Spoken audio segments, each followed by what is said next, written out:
next step, we're going to talk about one of my favorite topics, which is not self-care, because I actually get quite irritated about the term self-care because, especially for parents, I find that we are in this time where what we really need is not us to take care of ourselves. We need community. We need to connect with people. We are all missing the village. None of us were meant to do these things alone in parenting. And too often, that's a big part of our problem in managing our emotions and our feelings is that we think we're the only ones. We're alone in our struggles, and we don't have people around us who can really support us in the ways that we need.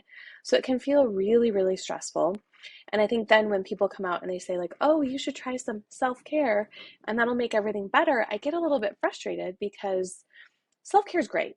And as somebody who engages in things that could be considered self care, I think it's wonderful, but it's also not really going to solve some of the problems. If what you're looking for is a little more rest and relaxation, self care is great. It probably will help. But if what you're really needing is connection or community, self care is not going to do very much because it's just you helping yourself.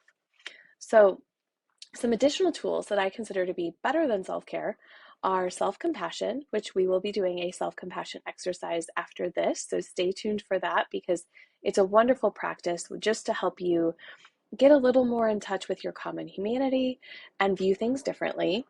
I would also say mindful or creative activities can be really helpful. So this could be anything. This could be doing crafts with your kids. It could be making a photo album.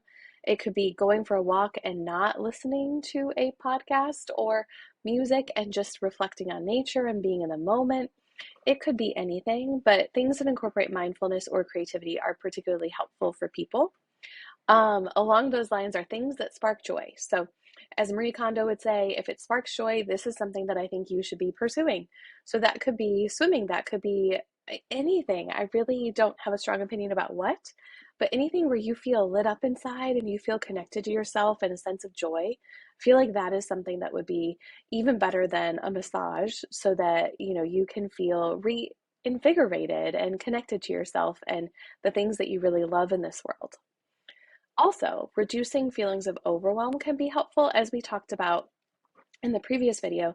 Sometimes what we really need to do is look at our lives and do some minimizing so that we feel less anxious, less overwhelmed, less stressed out all the time, because all of that is just going to increase our reactivity and our irritability with our loved ones, especially our children, because, they're also run ragged by some of our schedules. So reducing our feelings of overwhelm can be helpful in ways that it's possible for you.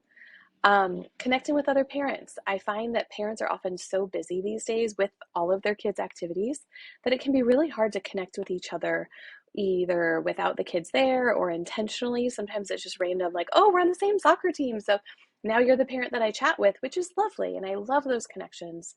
But I think it's also really helpful to really reach out to the people who feed our souls and who we feel really connected to, and to make sure that we're intentionally including each other in our lives to build that sense of connection in a village.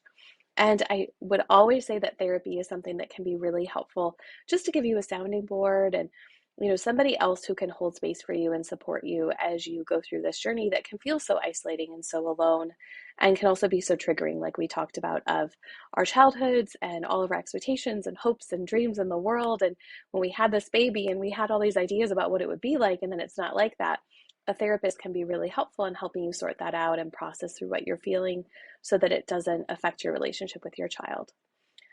Thank you. And as I mentioned, next time we're going to be doing a self-compassion activity that I think you will love. Join me then and have a great day.